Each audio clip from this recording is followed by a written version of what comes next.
ہماری عوام عامل باباؤں کے پاس جا کر وظائف لے کر آتی ہیں، کون سے ایسے لوگ ہیں جو ہم واقعی کنسیڈر کر سکتے ہیں کہ در حقیقت ہمیں کوئی پاورفل امپیکٹفل وظائف بتا رہے ہیں؟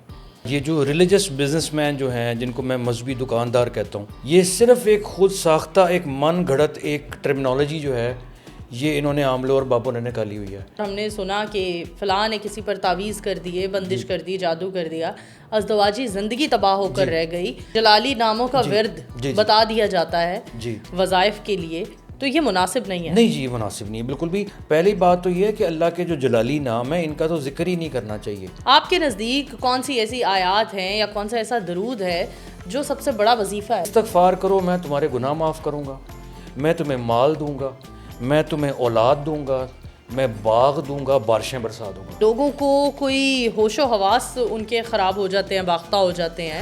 یونس علیہ السلام جب تھے اندھیروں میں تھے، بند مچھلی کے پیٹ میں بند تھے، اب اس سے بڑی بندش کیا ہو سکتی؟ یعنی کہ یہ پاور آف ذکر جو تھی یہ اس نے ان کو نکالا۔ السلام علیکم، آپ سب دیکھ رہے ہیں دی وائس آف پالیٹکس اور میں ہوں آپ کی ہوسٹ نور امان اللہ۔ ناظرین، جادو ٹونا ایک ایسا مسئلہ بن چکا ہے کہ سبھی سوچتے ہیں کہ شاید ہم جادو ٹونے کا شکار ہو چکے ہیں۔ ہم نے جادو ٹونے کے مسئلے کو اپنے سر پر سوار کر لیا ہے۔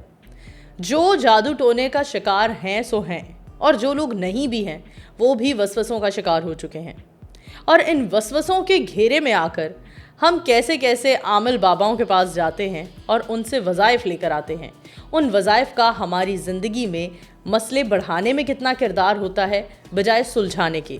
آج اسی موضوع پر بات کریں گے۔ ہمارے ساتھ موجود ہیں پروفیسر سعد اللہ اسد، جو کہ اسپرچول ہیلر ہیں۔ آئیے ان سے بات کرتے ہیں۔ السلام علیکم، کیا حال ہے سر؟ وعلیکم السلام نور، کیسی ہیں آپ؟ ٹھیک ٹھاک، اللہ کا شکر۔ الحمدللہ بالکل ٹھیک۔ سر ہمیں بتائیے کہ عامل باباؤں نے وظائف کا ایک ڈھیر لگا رکھا ہے جی، اور وہ وظائف بتاتے ہیں، اور جو وظائف بتا رہے ہیں ان کی اپنی شخصیت بھی بہت مجھے لگتا ہے بہتر ہونی چاہیے۔ جی، تو جو وظائف بتا رہے ہیں ان کی شخصیت پر بات کرتے ہیں کہ جو ہماری عوام عامل باباؤں کے پاس جا کر وظائف لے کر آتی ہیں، کون سے ایسے لوگ ہیں جو ہم واقعی کنسیڈر کر سکتے ہیں کہ در حقیقت ہمیں کوئی پاورفل امپیکٹفل وظائف بتا رہے ہیں؟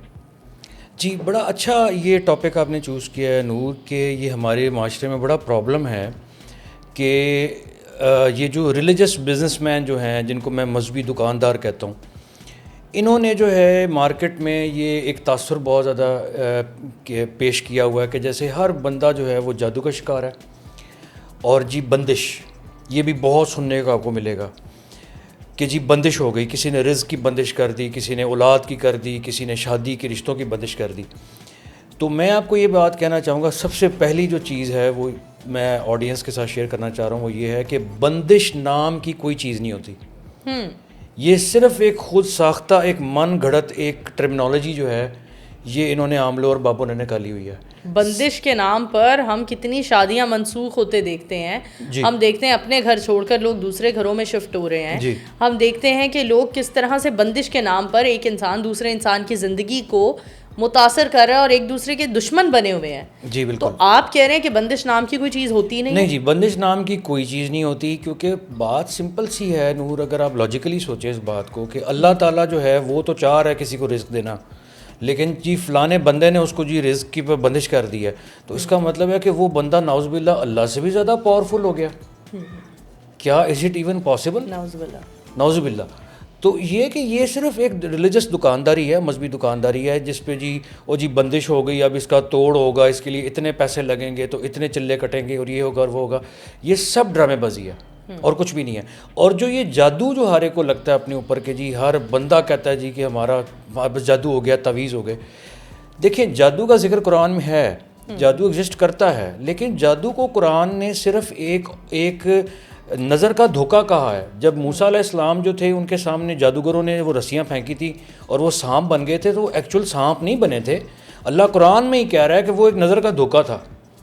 تو جادو صرف ایک نظر کا دھوکہ، اس کے علاوہ جادو سے آپ کسی کی زندگیاں کنٹرول نہیں کر سکتے، کچھ بھی نہیں آپ ایسا کر سکتے۔ اور کوئی اتنے پاورفل جادوگر نہیں بیٹھے ہوئے پاکستان میں کہ جو منٹوں سیکنڈوں میں جو ہے وہ عمل کرتے ہیں اور جی لوگوں کے کام یا بن جاتے ہیں، بگڑ جاتے ہیں، ایسا کچھ بھی نہیں ہے۔ اللہ کی طرف سے دیکھیں کوئی دیر ہوتی ہے، اللہ کی طرف سے کوئی کسی چیز میں کوئی تاخیر ہوتی ہے اس کو ہم کہہ دیتے جی بندش ہو گئی, یا ہم کہتے جی جادو ہو گیا ہمارے اوپر. ایسا کچھ بھی نہیں. بہت گھر اجڑتے ہم نے دیکھے اور ہم نے سنا کہ فلاں نے کسی پر تعویذ کر دیے, بندش کر دی, جادو کر دیا, ازدواجی زندگی تباہ ہو کر رہ گئی. لوگ خواتین کے لیے کنسیڈر کرتے ہیں خاتون بانجھ ہو گئی ہے, کسی نے تعویذ کر دیا ہے, ٹونا کر دیا ہے. کیا آپ ان سب چیزوں کو بھی رد کر رہے ہیں؟ جی میں ان سب چیزوں کو رد کر رہا ہوں, کیونکہ اولاد اللہ تعالیٰ جو روح اس دنیا میں آنی ہے وہ اس دنیا میں آنی ہے, کوئی کسی کو بانجھ نہیں کر سکتا. یہ سب باتیں ہوتی ہیں. اور ہمارے ہاں جو بھولی بھالی خواتین ہیں وہ اس طرح کے باتوں میں آ جاتی ہیں. اور اس کے علاوہ ایک اور چیز جو ہے کہ یہ رسالوں سے, کتابوں سے ڈفرینٹ جو ہے وظائف کے رسالے بھی آج کل بہت ہیں مارکیٹ میں, اس میں سے دیکھ دیکھ کے جو ہے وہ خود ساختہ وظائف, مطلب جس کا نہ کوئی قرآن میں نہ حدیث میں کوئی ذکر نہیں. اور وہ جی جیسے فار ایگزامپل میں بڑا یہ سنتا ہوں کہ یا قہار کا ذکر, جی یا قہاروں کا ذکر ہو رہا ہے اور ہزاروں کی تعداد میں ہو رہا ہے. پہلی بات تو یہ ہے کہ اللہ کے جو جلالی نام ہے ان کا تو ذکر ہی نہیں کرنا چاہیے.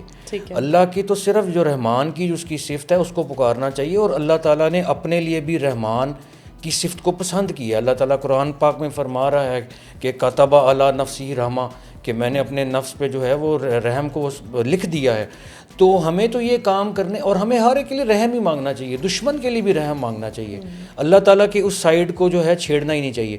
اور یہ جو رسالوں میں یا قہار یا اس طرح یعنی جلالی ناموں کا ورد بتا دیا جاتا ہے وظائف کے لیے, تو یہ مناسب نہیں ہے. نہیں جی مناسب نہیں ہے بالکل بھی.